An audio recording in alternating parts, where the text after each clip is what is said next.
বিয়ের কার্ডে লিখে দিবেন। অনেক জায়গায় অনেক যুবকরা শুরু করেছেন, আমি দেখেছি মাশাআল্লাহ। বিয়ের কার্ডে লিখে দিবেন বিবাহ একটি সামাজিক অনুষ্ঠান এবং একটি ইবাদত, একটি আমল। অতএব আমার এই বিবাহে আপনি এসে আমাদের ধন্য করবেন।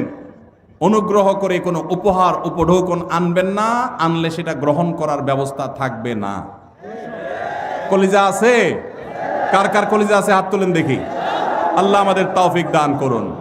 আমাদেরকে এই বিবাহ খাতনার নামে যে চাঁদাবাজি হয় সেগুলো বন্ধ করতে হবে ইনশাআল্লাহ। সবাই চেষ্টা করবো তো ইনশাআল্লাহ।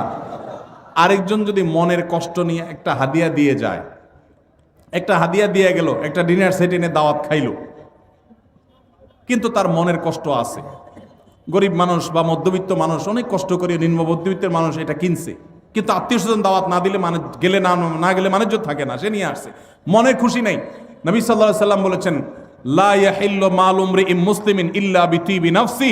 কোন মুসলমানের সম্পদ তার মনের সন্তুষ্টি ছাড়া দিলে সেটা গ্রহণ করা হালাল হবে। তাহলে আপনি হারাম খাচ্ছেন।